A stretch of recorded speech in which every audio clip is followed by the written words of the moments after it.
Hello friends, welcome to Aristotom. Friends, இன்னைக்கான வீடியோக்குள்ள போறது முன்னாடி மறக்காம நம்ம சேனலை சப்ஸ்கிரைப் பண்ணிக்கோங்க. இந்த வீடியோல எதை பத்தி பார்க்க போறோம்னா, நம்ம மாடி தோட்டத்துல நடவு செஞ்சிருக்க செடிகள் எல்லாமே நிறைய செடிகள் காய் அவ்வளவு வச்சிருக்கு, பூ அவ்வளவு வச்சிருக்கு. அதுதான் பார்க்க போறோம். அதுக்கு முன்னாடி சப்ஸ்கிரைப் பண்ணிக்கோங்க.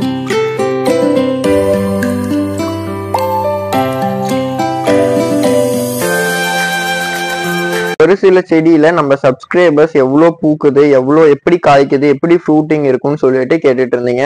உங்க எல்லாருக்குமே இந்த வீடியோ ரொம்ப யூஸ்ஃபுல்லா இருக்கும். நிறைய டிப்ஸுமே இதுல நான் கேதர் பண்ணியிருக்கேன், உங்களுக்காக சொல்லியிருக்கேன். அது மட்டும் இல்ல ஃப்ரெண்ட்ஸ், இந்த வீடியோல ரொம்ப இம்பார்ட்டன்டான பிளான்ஸ் எல்லாமே பார்க்க போறோம். ஃபர்ஸ்ட் பார்த்துட்டீங்கன்னா சாத்துக்குடி நம்ம அன்சீசன்னாலுமே இப்ப நமக்கு காய் ஒன்று இருக்கு. இந்த காய் நம்ம பறிச்சதுக்கு அப்புறம் தான் நியூவா ஷூட்ஸ் வந்து நமக்கு அடுத்தடுத்த ஈல்டிங் வர ஆரம்பிக்கும். சாத்துக்குடியை பொறுத்த வரைக்கும் யார் யார் மாடியில இப்ப சாத்துக்குடி இருக்குன்னு கமெண்ட்ஸ்ல சொல்லுங்க. மார்க்கெட் லெமன் பார்த்துட்டீங்கன்னா இப்போ ஒரு 50ல இருந்து 100 காய்கள் இருக்கும் ஃப்ரெண்ட்ஸ். பார்த்துட்டீங்கன்னா ஒரு சில காய்கள்ல தான் கொஞ்சம் அந்த ப்ரௌனிஷா என்ன ஒரு அட்டாக்னு சரியா தெரியல, அது வந்திருக்கு. அது அந்த 2-3 காய்கள்ல மட்டும்தான் இருக்கு. அத்தி பார்த்துட்டீங்கன்னா நம்ம ரீபார்ட் பண்ணி நல்லாவே growth இருக்கு ஃப்ரெண்ட்ஸ். அதுல இருந்து சின்னதா வந்தது, அதுவுமே ரீபார்ட் பண்ணி வச்சிருக்கோம். அடுத்து பார்த்துட்டீங்கன்னா நம்ம இதை காய் இப்போதைக்கு எனக்கு வேணாம், செடி வளருன்னு சொல்ற செடி தான் நம்ம நாட்டு மாதுளை. எவ்வளவு பூ வச்சிருக்கு பாருங்க. நானும் தினம் கிள்ளி எடுத்துட்டு தான் இருக்கேன். அது அப்படி இருந்துமே பூ வச்சுட்டே இருக்கு. இந்த டைம் நம்ம எல்லாமே கிள்ளி எடுக்கிற ஐடியால தான் இருக்கோம். இல்லைனாலுமே நம்ம அணிலுக்கு தான் வந்து சாப்பிட்றாங்க. நம்ம இது மோஸ்டா பறிக்கிறது இல்லை. அடுத்து பார்த்துட்டு கும்ஃபாட் ஆரஞ்சு தான் ஃப்ரெண்ட்ஸ். நம்ம லைன் பிளான்ட்னு சொல்லுவோம்ல, அந்த பிளான்ட் வெரைட்டி தான். சைனீஸ் ஆரஞ்சுன்னு இதை சொல்லுவாங்க. நல்லாவே நம்ம மாடியில ஈல்டு கொடுத்துக்கிட்டு இருக்க ஒரே செடி. எப்பவுமே உங்க மாடி தோட்டத்துல காய்கள் இருக்கணும்னு நினைச்சீங்கன்னா இந்த செடி மறக்காம வாங்கி வைங்க. நம்ம ரீபார்ட் பண்ண மல்லி எல்லாமே பார்த்துட்டீங்கன்னா நியூவா ஷூட்ஸ் வர ஆரம்பிச்சிருச்சு. ஒரு பிளான்ஸ் மட்டும்தான் கொஞ்சம் டல்லா இருக்கு. அதுலயும் பார்த்துட்டீங்கன்னா சைட்ல இருக்க பிரான்ச்சஸ் கொஞ்சம் நல்லா இருக்கு, ஒரு பிரான்ச் வாடின மாதிரி இருக்கு. பார்ப்போம் எப்படி வருதுன்னு சொல்லிட்டு. மீதி எல்லாமே பார்த்துட்டீங்கன்னா இன்னைக்குதான் தண்ணி விட்டுருக்கேன் 4 days கழிச்சு, அதனாலதான் உங்களுக்கு பிளான்ஸ் கொஞ்சம் டல்லா தெரியும். மற்றபடி பார்த்துட்டீங்கன்னா நம்ம ரீபார்ட் பண்ணதுல மொத்தம் 4 செடி இப்ப பூக்கறதுக்கு ரெடியா இருக்கு. பெரிய செடி பிளஸ் சின்னது 3. தாய்ப்பட்டி லெமனுமே அதே மாதிரிதான் ஃப்ரெண்ட்ஸ். இப்போ ஒரு 30ல இருந்து 50 காய்கள் பெருசா இருக்கு. கூட பார்த்துட்டீங்கன்னா சின்ன சின்னதா பூ மொட்டுகள் எல்லாமே வைக்க ஆரம்பிச்சிருக்கு. ரோஸ் எல்லாம் பார்த்துட்டீங்கன்னா இந்த ஒரு செடியில மட்டும்தான் ஃப்ரெண்ட்ஸ் நம்ம லைட்டா வைரஸ் அட்டாக் மாதிரி இருக்கு. பார்ப்போம் எப்படி வருதுன்னு சொல்லிட்டு. அதே மாதிரி பார்த்துட்டீங்கன்னா இந்த ஒயிட் ரோஸ்லயுமே லைட்டா அந்த அட்டாக் பரவி இருக்குமா என்னன்னு தெரியல. நம்ம மொட்டுக்கள் நல்லாவே இருக்கு, பார்ப்போம். அதுக்கு அடுத்து பார்த்துட்டு இருக்கிறது டபுள் டிலைட்டுமே ஒரு மொட்டு வச்சிருக்கு ஃப்ரெண்ட்ஸ். இப்பதான் growth இருக்கு. இந்த பட்டன் ரோஸ் பார்த்துட்டீங்கன்னா இன்னைக்குதான் ஃபுல்லா களை எடுத்து தண்ணி விட்டுருக்கேன். மோஸ்டா இன்னும் ஒரு 10 to 15 daysல நிறைய மொட்டுக்கள் வைக்கும். இந்த ரெட் ரோஸ் பார்த்துட்டீங்கன்னா அந்த அளவுக்கு மொட்டு வச்சிருக்கு ஃப்ரெண்ட்ஸ். இதோட ஃபிளாரோட கிளிப்பிங்ஸ்மே நான் ஆட் பண்றேன், செக் பண்ணி பாருங்க. இந்த அளவுக்கு நம்ம மாடி தோட்டத்துல இது வரைக்கும் பூத்தது இல்லாத ஒரே செடி இதுதான். பாருங்க, நமக்கு காய்கள் கிட்டத்தட்ட 5 காய்கள் இருக்கு. ஒரு காய் நம்ம லாஸ்ட் வீக் ஹார்வெஸ்ட் பண்ணிட்டோம். போன டைம் 3 பூ பூத்துது, அதுல ஒரு காய் நின்றுருக்கு. அது மட்டும் இல்ல ஃப்ரெண்ட்ஸ், கிட்டத்தட்ட 200ல இருந்து 300 கிட்டவே இருக்கும். அந்த அளவுக்கு நம்ம பப்ளி மாஸ் பூத்திருக்கு. பார்த்துட்டீங்கன்னா அந்த ஒத்த பிரான்ச் இப்ப நான் காட்டுறல, அதுலேயே கிட்டத்தட்ட 50 ஃபிளார் பல்ப்ஸ் இருக்கு, 50 மொட்டுகள் இருக்கு ஃப்ரெண்ட்ஸ்.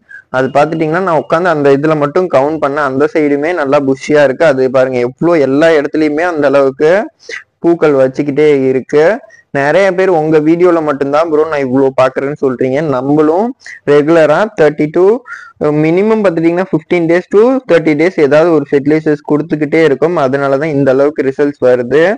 எவ்வளோ பிஞ்சு மொட்டுக்கள் இருக்குன்னு பாருங்க. கிட்டத்தட்ட நான் காட்டினதே காட்டல ஃப்ரெண்ட்ஸ். இது எல்லாமே அந்த ஒரு பிரான்ச்லயே பார்த்துட்டீங்கன்னா 100 இருக்கு. இந்த சைடு ஒரு 100 இருக்கும், கீழே ஒரு 100 கிட்ட இருக்கும்.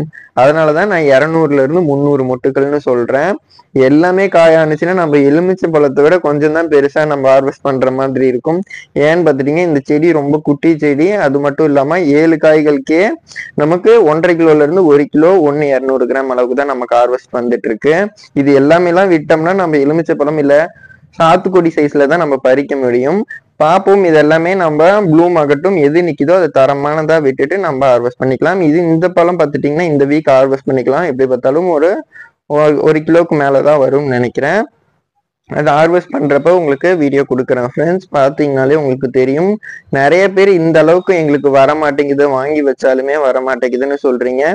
கரெக்டான பாட்டிங் மிக்ஸ் இருந்துச்சுன்னா எங்கேயா இருந்தாலும் இந்த செடி கம்பல்சரி வரும் ஃப்ரெண்ட்ஸ். மினிமம் ஒரு 18x18 க்ரோ பேக் சூஸ் பண்ணிக்கோங்க, இல்லைனா ஒரு 24x24 க்ரோ பேக் போதும். நாம இந்த பேக்கை வேற இப்ப சேஞ்ச் பண்ணலான் இருந்தோம், அதுக்குள்ள இவ்வளோ பூ மொட்டுகள் வச்சிருச்சு.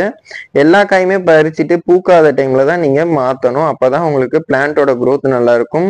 காய்களோட எந்த செடியும் தயவு செஞ்சு மாத்த வேண்டாம். அதான் இந்த பப்ளி மாஸ் லெமன் இதை இந்த மாதிரி மோஸ்டா நீங்க லெமனை கூட அந்த பார்ட் டு பார்ட் சேஞ்ச் பண்ணுங்க, grow bag to grow bag change பண்ணாதீங்க. இந்த அளவுக்கு உங்களுக்கு பூக்கறதுக்கு நான் எந்த ஒரு ஸ்ப்ரேயுமே பண்ணல ஃப்ரெண்ட்ஸ். ஏன்னா நிறைய பேர் என்கிட்ட அதை தான் கேட்குறீங்க, என்ன ஸ்ப்ரே பண்றீங்க பிளான்ட்ஸுக்குன்னு சொல்லிட்டு. நம்ம தண்ணி விடக்குள்ள நிறைய வீடியோஸ்ல சொல்லியிருக்கேன், தண்ணி செடி குளிக்க வச்சிருங்க, அந்த அளவுக்கு தண்ணி விடுங்க செடியோட மேலேயுமே அப்படின்னு சொல்லிட்டு சொல்றேன். அந்த அளவுக்கு நீங்க ஃப்ரெஷ்ஷா வச்சிருந்தீங்கன்னா கன்ஃபார்ம் செடி உங்களுக்கு நல்லா growth இருக்கும். நீங்க மத்த செடி இதே மா செடியா இருக்கட்டும், அதெல்லாம் வந்துட்டு நீங்க பூக்கக்குள்ள நீங்க தண்ணி தெளிச்சு விடக்கூடாது, அது பூ கொட்டிடும். இது பார்த்துட்டீங்கன்னா கொடி லெமன் கொஞ்சம் நல்லாவே வந்துட்டு இருக்கு ஃப்ரெண்ட்ஸ். இலை சுருட்டல் பிரச்சனை மட்டும்தான் வந்திருக்கு. இது வரைக்கும் நம்ம மாடியில லெமனுக்கு அது வரல, இப்ப லைட்டா வந்திருக்கு. இப்ப வாங்க அந்தாட மாடியில ஒரு முக்கியமான விஷயம் காட்டுறேன். அதுக்கு முன்னாடி இன்னும் நம்ம சேனலை சப்ஸ்கிரைப் பண்ணலையா, சப்ஸ்கிரைப் பண்ணிக்கோங்க. இப்ப பாத்துட்டு இருக்கிறது நம்ம நிறைய வீடியோஸ்ல சொல்லியிருந்தோம், இது தலைமா தலை அதா அப்படின்னு சொல்லிட்டு.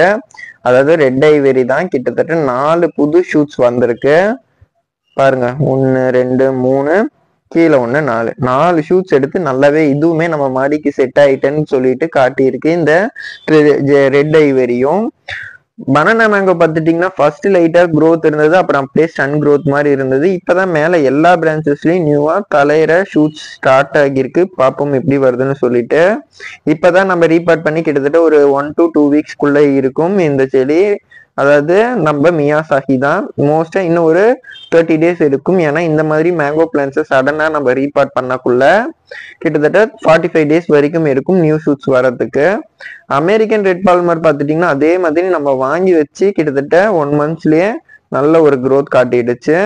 அதே மாதிரி தான் ஃப்ரெண்ட்ஸ் நாசிக் பசந்துமே நியூ ஷூட்ஸ் எடுக்கிறதுக்கு அந்த சின்ன சின்ன அரும்புகள் வைக்க ஆரம்பிச்சிருக்கு, பார்ப்போம் எப்படி வருதுன்னு சொல்லிட்டு. இப்ப வாங்க எல்லாரும் வெயிட் பண்ணதுக்கு பார்க்கலாம். நிறைய பேர் என்கிட்ட கேட்டிருந்தீங்க மேங்கோக்குள்ள ஒரு காயாவது விடுங்க அப்படின்னு சொல்லிட்டு. நம்ம கவர் கட்டி வச்சிருந்தாங்க ஃப்ரெண்ட்ஸ், அது கவரால கொஞ்சம் லைட்டா மஞ்சள் அடிச்ச மாதிரி இருந்தது. கவரை கழட்டினதுக்கு அப்புறம் தான் கொஞ்சம் காயோட கலர் நல்லா தெரியுது. கிட்டத்தட்ட பார்த்துட்டீங்கன்னா ஒரு 2ல இருந்து 2.5 inch இருக்கும் ஃப்ரூட்டோட லென்த்து. பார்ப்போம் எப்படி வருதுன்னு சொல்லிட்டு. இன்னைக்கு தான் லைட்டா தண்ணி கொடுத்துருக்கோம். ஏன்னு பார்த்துட்டீங்கன்னா கொஞ்சம் பிளான்ட்டுக்கு 1 மாசம் ஆச்சு தண்ணி விட்டு. பார்த்துட்டீங்கன்னா மறுபடியுமே பூக்க தொடங்கி இருக்கு. இந்த டைம் மழை கொஞ்சம் கம்மியா இருக்குங்கிறதுனால எவ்வளவு காய் செட் ஆகுதுன்னு மட்டும் பார்க்கலான்னு சொல்லிட்டு இன்னும் பூவை கிள்ளி விடல. பார்த்துட்டு இல்லைன்னா இந்த காய் கொட்டிடுச்சுன்னா கூட நம்ம அதுல காய் ஏதாவது ஒண்ணு விட்டுறலாங்கிற ஒரு கான்செப்ட்ல தான் நாம காய் பறிக்காம அப்படியே விட்டுட்டோம், அதை கிள்ளி விடாம. இந்த பூ குத்து அந்த காயில் லைட்டா மஞ்சள் அடிச்சிருச்சுலே, சில நேரம் கொட்டுறதுக்கும் வாய்ப்பு இருக்கு. அதனால ஒரு ஆல்டர்னேட்டிவா தான் விட்டுருக்கோம். இந்த செடிக்கு ரொம்ப கம்மியா தண்ணி கொடுங்க ஃப்ரெண்ட்ஸ். ஏன்னா இந்த அளவுக்கு பிஞ்சு வந்ததுக்கு அப்புறம் நீங்க தண்ணி கொடுக்கலாம். அந்தாட பூ மட்டும் வைக்கலன்னா நம்ம நல்லா தாராளமாவே தண்ணி கொடுத்துருக்கலாம். நீங்க அதே மாதிரி மேங்கோ வந்துட்டு ஹார்வெஸ்ட் பண்றதுக்கு ஒரு 10 டேஸ்க்கு பிஃபோராவே தண்ணி விட்டதை குறைச்சிட்டே வந்து ஃபைனலா ஹார்வெஸ்டிங்க்கு 1 வீக், அதாவது 5 டேஸ் முன்னாடி நீங்க தண்ணி மொத்தமா ஸ்டாப் பண்ணிடணும். இல்லைன்னா காய் டேஸ்ட் கொஞ்சம் கம்மியாயிடும், அது மட்டும் பார்த்துக்கோங்க. கிரேப்ஸ் எல்லாம் பார்த்துட்டீங்கன்னா ரொம்ப நல்லாவே வந்துட்டு இருக்கு ஃப்ரெண்ட்ஸ். பன்னீர் கிரேப்ஸா இருக்கட்டும், இது கிரீன் கிரேப்ஸ்ன்னு சொல்லி வாங்கி வச்சிருக்கோம். எந்த மாதிரி வருதுன்னு தெரியல, பார்ப்போம். நல்லா இது ஒரு growth இருக்கு. நம்ம அந்த குட்டி செடியை உங்ககிட்ட காட்டி இருந்தோம்ல, அந்த கிரேப்ஸ் தான் பாருங்க எந்த அளவுக்கு வந்திருக்குதுன்னு சொல்லிட்டு. இப்ப இங்க ஒரு ஆச்சரியத்தை காட்ட போறேன். கிரீன் கிரேப்ஸ் நம்ம கடையில சாப்பிட்றதுக்கு வாங்கிட்டு வந்து அதுல இருந்து இதை முளைக்க வச்சிருக்கோம் ஃப்ரெண்ட்ஸ். பாத்தீங்கன்னா உங்களுக்கே தெரியும் எந்த அளவுக்கு இருக்குதுன்னு சொல்லிட்டு. 3 செடி வந்திருக்கு ஃப்ரெண்ட்ஸ். அதுல ஒரு 2 நல்லா இருக்கு, 1 ரொம்ப டல்லா இருக்கு. இதை நம்ம எப்படி ஃபியூச்சர்ல வளர்க்க போறோம்னு பார்க்கலாம். அதுக்கு முன்னாடி நீங்க கிரீன் கிரேப்ஸ் வளர்க்கணும், சீட்ஸ்ல இருந்து எப்படி ப்ரோ வளர்க்குறதுன்னீங்கன்னா, சீட்ஸ் எடுத்து ஒரு 2 to 3 days நல்லா ட்ரை பண்ணிருங்க. அதுக்கப்புறம் ஒரு 2 days மழை தண்ணியில ரெயின் வாட்டர்ல, இல்லைன்னா உங்க லில்லி பாண்டோ லோட்டஸ் பாண்டோ இல்லை ஃபிஷ் டேங்கோ அந்த தண்ணி எடுத்து அதுல ஒரு 2 நாள் ஊற விட்டுட்டு அப்புறம் நார்மல் பாட்டிங்ஸ்ல போடுங்க ஃப்ரெண்ட்ஸ். வெறும் குக்கோபிட்ல போடாதீங்க, முளைக்கவே இல்லை. நானுமே ட்ரை பண்ணி பார்த்துட்டேன். நம்ம நார்மலா பாட்டிங் மிக்ஸ் செடிக்கிட்ட இருந்து எடுத்துதான் இந்த டப்ல போட்டு வச்சேன். கிட்டத்தட்ட ஒரு 30 டேஸ்ல இந்த அளவுக்கு முளைச்சிருக்கும். ஆக்சுவலா பாத்தீங்கன்னா 15 days to 30 days இருக்கு இந்த growth. நம்ம சரியா இதை பார்க்காம விட்டோம். நம்ம நேத்து தான் இதை கவனிச்சு வளர்ந்துருக்குதுன்னு சொல்லிட்டு தண்ணி விட ஆரம்பிச்சோம். அதுக்கு முன்னாடி பார்த்துட்டீங்கன்னா மற்ற செடிக்கு தண்ணி விடுற மாதிரியே அது கீழே இருக்கவும் இதுக்குமே தண்ணி போயிருக்கு. நீங்க சீட்ஸ்ல இருந்து வளர்க்குள்ள 3 days ஒன்ஸ் மட்டும் தண்ணி விட்டுக்கோங்க, மற்றபடி தேவை இல்லை. நீங்க ரெகுலரா ப்ராப்பரா இதை வந்துட்டு இன்னும் ஒரு 30 to 40 days ஒன்ஸ் நீங்க வாட்டரிங் பண்ணிக்கோங்க. விதை போட்டு எங்க வைக்கிறீங்களோ அதை நீங்க ரீபார்ட் பண்ற வரைக்கும் அதே இடத்துல வச்சிருங்க. அப்பதான் ஓரளவுக்கு டெம்பரேச்சர் கரெக்டா இருக்குங்கிறதுனால செடியோட growth இருக்கும். இந்த வீடியோ உங்களுக்கு பிடிச்சிருக்கும்னு நினைக்கிறேன் ஃப்ரெண்ட்ஸ். பிடிச்சிருந்தா மறக்காம வீடியோக்கு ஒரு லைக் பண்ணிட்டு உங்க ஃப்ரெண்ட்ஸ் அண்ட் ஃபேமிலிக்கு ஷேர் பண்ணுங்க. உங்களுக்கு இது மட்டும் இல்லாம வேற எந்த செடியை பத்தி தெரிஞ்சுக்கணும்னு நினைச்சீங்கனாலும் மறக்காம கமெண்ட் செக்ஷன்ல சொல்லுங்க. இந்த வீடியோ பிடிச்சிருந்தா மறக்காம லைக் பண்ணுங்க, ஷேர் பண்ணுங்க, கமெண்ட் பண்ணுங்க. தேங்க்யூ ஃபார் வாட்சிங்.